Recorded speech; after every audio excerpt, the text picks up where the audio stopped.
Good morning all of you. શુભ સવાર. આપ સૌને નમસ્કાર. વિદ્યાર્થી મિત્રો, ધોરણ 11 મનોવિજ્ઞાન વિષયમાં આપણે છેલ્લા ટીચિંગ સેશનમાં એટલે કે લાસ્ટ ટીચિંગ સેશનમાં જે બીજું ચેપ્ટર હતું અભ્યાસ પદ્ધતિઓ, એને આપણે સંતોષકારક રીતે પૂર્ણ કરેલ છે. એમાંના અગત્યના પ્રશ્નો પણ મેં આપને કીધા છે, જે આપ પ્રિપેર કરજો. એમાં પ્રશ્નાવલી, પદ્ધતિ અને જે મનોવૈજ્ઞાનિક કસોટી જે છે એ મોસ્ટ ઇમ્પોર્ટન્ટ પ્રશ્નો છે, જે અવારનવાર અને ચોક્કસ તમને તમારી કોઈ પણ એકમ કસોટી હોય યા કહો કે ઇન કેસ કદાચ તમારી વાર્ષિક પરીક્ષા લેવાશે તો એમાં પણ એ ચોક્કસ પૂછાશે. તો સિન્સિયરલી એ બધા પ્રશ્નો તૈયાર કરી નાખજો. આજના આપણા ત્રીજા ચેપ્ટરમાં આપણે જે થોડું બાકી છે એમાં આગળ વધશું. તો આજના ત્રીજા ચેપ્ટરમાં માનવ વિકાસ જે છે એમાં આપણે માનવ વિકાસ પર અસર કરતા પરિબળો અંગે અભ્યાસ કરીશું. The factors affecting या influencing the human development. માનવ વિકાસ પર અસર કરતા પરિબળો. હવે વિદ્યાર્થી મિત્રો, આપણા વિકાસ પર અસર કરતા પરિબળો જે છે એ મુખ્યત્વે બે પ્રકારે અસર કરે છે. એક આપણો વારસો, બીજું વાતાવરણ કહો યા કહો કે પર્યાવરણ.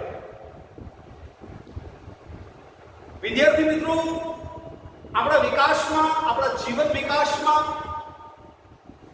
જેટલું અગત્યનું સ્થાન વારસો એટલે કે હેરિડિટી ધરાવે છે, એટલું જ મહત્વનું એ પર્યાવરણ છે.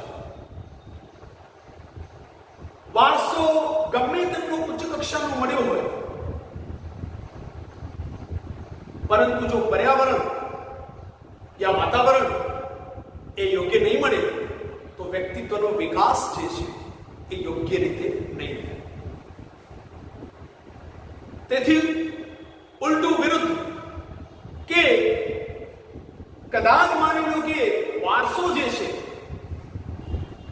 એ નબળું છે પ્રમાણમાં, પરંતુ જો વાતાવરણ કે પર્યાવરણ શ્રેષ્ઠ મળે છે તો એમ કહી શકાય કે આપણને જીનિયસ વ્યક્તિ પ્રાપ્ત થાય છે, યા વર્સેટાઇલ જીનિયસ વ્યક્તિ દુનિયાને મળે છે, યા એમ કહો કે માઇટી માઇન્ડ દુનિયાને મળે છે. બરાબર? એમાંના થોમસ આલ્વા એડિસનનું ઉદાહરણ મને યાદ આવે છે વિદ્યાર્થી મિત્રો, કે થોમસ આલ્વા એડિસન જે શાળામાં ભણતા હતા, એ શાળામાં એ શિક્ષકોને અનેક પ્રશ્નો પૂછતા. પરિણામ સ્વરૂપ કેટલાક શિક્ષકોએ આચાર્યને એવી ફરિયાદ કરી કે જે એડિસન જે છે એ અર્થ વગરના પ્રશ્નો પૂછ્યા કરે છે. એકચ્યુઅલી શિક્ષકોને જવાબ નહોતા આવડતા. જે એમના શિક્ષકો હતા એમની પાસે ખરેખર આલ્વા એડિસનના જે પ્રશ્નો હતા એ બહુ જ ઇન્ટેલેક્ચ્યુઅલ પ્રશ્નો હતા, જેમના જવાબ શિક્ષકો પાસે નહોતા. એટલે શિક્ષકોએ આ પ્રકારે ફરિયાદ કરી કે આલ્વા એડિસન જે છે એ વ્યર્થના પ્રશ્નો પૂછી અને વર્ગખંડનું વાતાવરણ ડિસ્ટર્બ કરી રહ્યો છે, અને એ ડિસ્ટર્બ છે વ્યક્તિ, માટે એને શાળામાંથી કાઢી નાખવું જોઈએ. આચાર્યએ એમના પેરેન્ટ્સને બોલાવી એલસી પકડાવી દીધી કે તમારો વિદ્યાર્થી અમે શાળામાં દાખલ કરી શકીએ એમ નથી. હવેથી એ અમારી શાળામાં અભ્યાસ નહીં કરી શકે. બરાબર? કારણ કે એ મગજ વગરના, એટલે કે બહુ જ તરંગી ધૂની, પરંતુ તરંગી ધૂનીથી વધુ કહીએ તો બૌદ્ધિક પ્રશ્નો હતા એમના, જેનાથી શિક્ષકો જે છે એ ગભરાતા હતા. પણ આચાર્ય એવું કહી અને એલસી એમના પેરેન્ટ્સને પકડાવી દીધું કે અમારી શાળાના અભ્યાસ પ્રમાણે તમારો આલ્વા એડિશન જે છે એ કોઈ રીતે એડજસ્ટ થાય તેમ નથી, અને બૌદ્ધિક રીતે પછાત હોય એને તમે ઘરે લઈ જાઓ.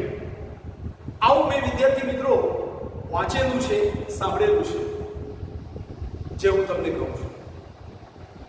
પરંતુ એ જે એલસી અને એની નીચેની જે નોટ હતી, એટલે કે નોંધ, જેમાં એડિશનને એ પ્રકારે સાબિત કરવામાં આવેલ, એટલે કે એ પ્રકારે વર્ણન કરવામાં આવેલ કે બૌદ્ધિક રીતે પછાત હોય, વ્યર્થના પ્રશ્નો કરતા હોય, શાળાનું શૈક્ષણિક વાતાવરણ ડિસ્ટર્બ કરતા હોય, એમને શાળામાંથી બરખાસ્ત કરવામાં આવે છે.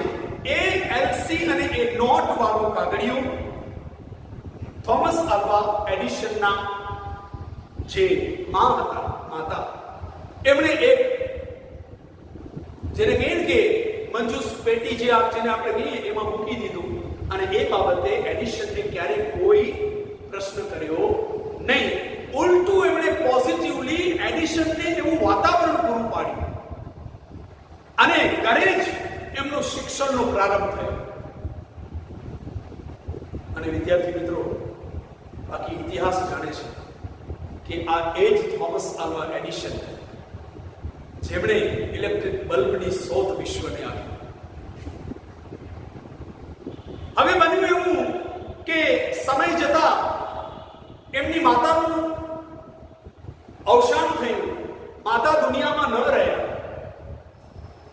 એટલે એક દિવસ થોમસ આલ્વા એડિશન હવે તો બહુ ધનાઢ્ય, સમૃદ્ધ અને સંપન્ન હતા, કારણ કે વિશ્વના વૈજ્ઞાનિકોની હરોળમાં અગ્રક્રમે હતા. એટલે એમને પોતાનું ઘર યાદ આવ્યું અને પોતાના જૂના ઘરમાં ગયા, અને ત્યાં કેટલીક જૂની પુરાણી માં સાથે સંકળાયેલ જે યાદો હતી એને એમણે તાજી કરી. તો પેલી મંજૂસ પેટીમાં એમનો હાથ ગયો અને જોયું કે કોઈ એક ડોક્યુમેન્ટ ત્યાં પડ્યું છે. એટલે બહુ રજવાડું, જીર્ણ શીર્ણ થઈ ગયેલું એવું ડોક્યુમેન્ટ એમણે પોતાના હાથમાં લીધું, અને જેવું થોમસ આલ્વા એડિશન એ ડોક્યુમેન્ટને વાંચે છે, એમની આંખોમાંથી ગંગા યમુના વહી નીકળે છે. વિદ્યાર્થી મિત્રો,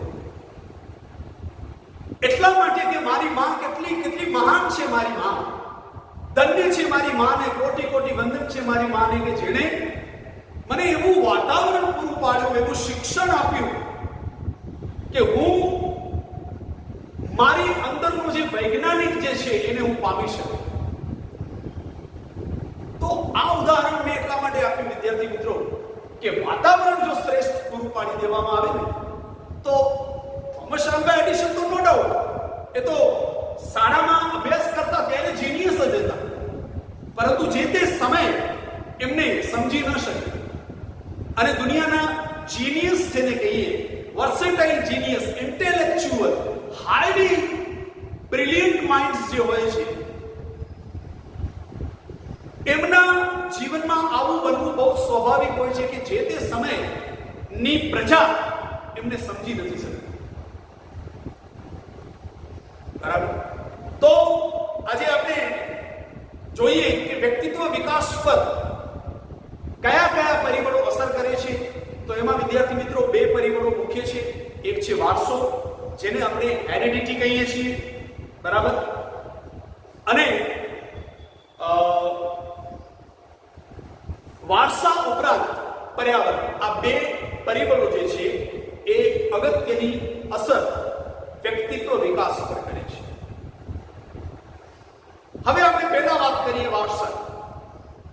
વારસો જે છે એ વિદ્યાર્થી મિત્રો આપ સૌ જાણો છો કે અપ્રગટ અને પ્રચ્છન્ન વારસો, પ્રગટ અને પ્રભાવી વારસો. વારસો એ બે પ્રકારે અસર કરે. એક અપ્રગટ અને પ્રચ્છન્ન વારસો. અપ્રગટ અને પ્રચ્છન્ન વારસો એટલે એવો વારસો કે જે આંતરિક રીતે કોઈ XYZ વ્યક્તિના વિકાસને અસર કરતું હોય. દાખલા તરીકે એવું જોવા મળે છે કે ઇન્ટેલિજન્ટ પેરેન્ટ્સ જે હોય છે મોસ્ટ ઓફ ધ કેસીસમાં, બરાબર, એમના જે વિદ્યાર્થીઓ જે હોય છે, બરાબર, એ પણ જોજો તમે ઇન્ટેલિજન્ટ હોય છે, બરાબર. અને જોજો એટલા માટે જ ડોક્ટર્સના કોઈ ફેમિલીનું તમે રિસર્ચ કરજો તો ડોક્ટરના ફેમિલીઝમાંથી તમને ડોક્ટર્સ બધું જોવા મળશે. એવી જ રીતે એન્જિનિયરિંગના ફિલ્ડમાં તમે રિસર્ચ કરજો તો એન્જિનિયરિંગના ફિલ્ડમાં એન્જિનિયર એના ફેમિલીમાંથી એન્જિનિયર વધુ જોવા મળશે. જો કે અપવાદરૂપ કેસમાં એના ફેમિલીમાં પણ ડોક્ટર જોવા મળી શકે છે, ટીચરે બની શકે છે, અન્ય કર્મચારી પણ બની શકે છે, યા વેપાર ધંધો પણ કરી શકે છે. એ બધું એક્સેપ્શનલ કેસીસમાં બધું આવકાર્ય છે. પરંતુ મોટા ભાગે તમે જોજો ટીચર્સના ફેમિલીનું રિસર્ચ કરજો તો ટીચર્સ વધુ જોવા મળશે, બરાબર છે. કોઈ વ્યાપારીના ફેમિલીનું તમે સ્ટડી કરજો તો વેપાર ધંધામાં સંકળાયેલ સભ્યો યા સદસ્યો વધુ જોવા મળશે. કોઈ મજૂરી કામ કરતા જે ફેમિલીઝ જે છે એ ફેમિલીનું તમે સ્ટડી કરજો તો એમાં મજૂરી કામ કરતા સભ્યો વધુ જોવા મળશે. અપવાદરૂપ કેસમાં એમાં પણ કોઈ હાઈલી ક્વોલિફાઈડ વ્યક્તિ નીકળી શકે છે અને ઉચ્ચ પદ યા પ્રતિષ્ઠાના માલિક બની શકે છે, બરાબર. જેમાં આપણે યાદ કરીએ તો કઈ કેટલી હસ્તીઓ છે. એ પૈકીના આપણા એક ભૂતપૂર્વ રાષ્ટ્રપતિ ડોક્ટર APJ અબ્દુલ કલામ આઝાદ, જેમનું પરિવાર એ બહુ જ મધ્યમ કક્ષાનું ગરીબ પરિવારમાંથી બિલોંગ કરતા હતા, પરંતુ એમને વાતાવરણ એવું મળી ગયું, જો કે વારસો એમને શ્રેષ્ઠ મળેલો, એમને એવા શ્રેષ્ઠ સંસ્કારી અને સમજુ માતા પિતા, સાથે સાથે APJ કલામને એવું તો શૈક્ષણિક વાતાવરણ રામેશ્વરમમાં પ્રાપ્ત થયું, બરાબર, કે એ શાળા અને એ શાળાનો સ્ટાફ જે છે એમને એવું તો વાતાવરણ પૂરું પાડ્યું કે રામેશ્વરમનો એ સામાન્ય છોકરો, બરાબર, જેને કહીએ ને કે અત્યારે ભારતના મિસાઇલ મેન તરીકે ઓળખાય છે. તદુપરાંત ભારતના ભૂતપૂર્વ રાષ્ટ્રપતિ તરીકેનું સન્માન પણ એમણે પ્રાપ્ત કર્યું છે અને સમગ્ર ભારતવાસીઓને આવા મહાન, જેને કહીએ ને કે અત્યંત જીનિયસ એવી પ્રખર પ્રતિભાના માલિક જે છે એમના માટે ગર્વ છે. તો આ થયું અપ્રગટ યા પ્રચ્છન્ન વારસો. અપ્રગટ યા પ્રચ્છન્ન વારસો એટલે મેં તમને કીધું ને, સ્પષ્ટ તમને દેખીતી રીતે તમે એનો અનુભવ ન કરી શકો. જેમ કે પ્રગટ અને પ્રભાવી વારસો કેવો છે કે મોટા ભાગે તમે જોજો, બરાબર, જે પેરેન્ટ્સ જે હોય છે એ એમની ઊંચાઈ, એમનું કદ, ખાસ કરીને ઊંચાઈના સંદર્ભમાં, વજનના સંદર્ભમાં, સમગ્રપણે જે બાંધો હોય છે એના સંદર્ભમાં તમે જોજો, બરાબર, કે એ પ્રકારે જે છે એ એમના બાળકો જે છે, બરાબર, એમાં આપણને એવું જોવા મળશે કે વધુ પડતી ઊંચાઈ ધરાવતા માતા પિતા જે હોય છે એમને વધુ પડતી ઊંચાઈ ધરાવતા જે હોય છે એ સભ્યો હોય છે, એમના વધુ પડતું શારીરિક સ્થૂળપણું યા જેને કહીએ કે વજન ધરાવતા પેરેન્ટ્સ જે હોય છે એમના સભ્યો જે હોય છે એમાં પણ વજનદાર સભ્યો જોવા મળે છે. અને ઘણી વખત જેને કહીએ ને કે મેં તમને કીધું એ પ્રમાણે કે આપણે એકદમ સશક્ત જે હોય છે એવા સશક્ત અને તાકાતવર, બરાબર, ઉર્જાથી પરિપૂર્ણ જે હોય છે પેરેન્ટ્સ, બરાબર, તમે જોજો એમના સભ્યો જે છે એ પ્રકારે અત્યંત સક્ષમ, એટલે કે એમ કહી શકાય કે સશક્ત, અત્યંત તાકાતવર અને અત્યંત જેને કહીએ ને કે બહુ જ શક્તિશાળી હોય છે. તો ઊંચાઈ છે, બરાબર, વજન છે, આંખોનો રંગ છે, વાળ યા ચામડી, બરાબર, એટલે કે જેને આપણે સ્કિન કલર કહીએ છીએ યા કોમ્પ્લેક્શન કહેવાય છે એ, બરાબર, શરીરનો સમગ્રપણે બાંધો જે છે, બરાબર, આ બધું જે છે એ જે તે પરિવારના સભ્યોમાં સ્પષ્ટ રીતે દેખાય છે, જેને આપણે પ્રગટ અથવા પ્રભાવી વારસો કહીએ છીએ. અને એનું મેં તમને ટૂંકમાં ઉદાહરણ આપ્યું ને, બરાબર, કે મેં તમને કીધું ને કે વધુ પડતી ઊંચાઈ ધરાવતા પેરેન્ટ્સ ના ઘરમાં ઊંચાઈ ધરાવતા સભ્યો જોવા મળશે, બરાબર. સેમ એઝ વધુ પડતું વજન ધરાવતા પેરેન્ટ્સ ના સભ્યો વધુ વજન ધરાવતા તમને જોવા મળશે, બરાબર. એવું જ આંખોની બાબતમાં છે, એવું જ વાળની બાબતમાં છે, એવું જ સ્કિનની બાબતમાં છે કે તમે જોજો કે દુનિયાના કઈ કેટલાય દેશો એવા છે કે જ્યાં ચામડીની રીતે આપણે જો જોવા જઈએ તો જેમ કે આપણે આપણા સંદર્ભમાં જ ચર્ચા કરીએ તો ભારતીયો ગૌવર્ણ કહેવાય, બરાબર, આપણે ગૌવર્ણ કહેવાય. ગૌવર્ણ in the sense neither white nor black, બરાબર. તો આપણે જોજો, બરાબર, આપણા ફેમિલીમાં પણ એ પ્રકારના જ વધુમાં વધુ સભ્યો જોવા મળશે. જ્યારે તમે ફોરેન કન્ટ્રીઝમાં જાઓ, વ્હાઇટ પીપલ જે છે, બરાબર, તો જોજો એમના પરિવારમાં વ્હાઇટિશ જે છે એ વધુમાં વધુ સભ્યો જોવા મળશે. તો એ જે છે એ પ્રગટ અને પ્રભાવી વારસો છે. જ્યારે અપ્રગટ અને પ્રચંડ વારસો મેં તમને કીધું એ પ્રમાણે એ ભૌતિક રીતે સ્પષ્ટ દેખાતું નથી. ભૌતિક રીતે આપણે નરી આંખે આ સ્પષ્ટ જોઈ શકતા નથી, પરંતુ આંતરિક રીતે એ વારસો હોય છે. જેમ મેં તમને કીધું એ પ્રમાણે, બરાબર, બુદ્ધિશાળી પેરેન્ટ્સ ના ઘરમાં બુદ્ધિશાળી સભ્યો હોય છે. તમે જોજો મોસ્ટલી, બરાબર. કારીગરો જે હોય છે, આર્ટિસ્ટના ફેમિલીનું તમે સ્ટડી કરજો તો આર્ટિસ્ટ બધું તમને જોવા મળશે.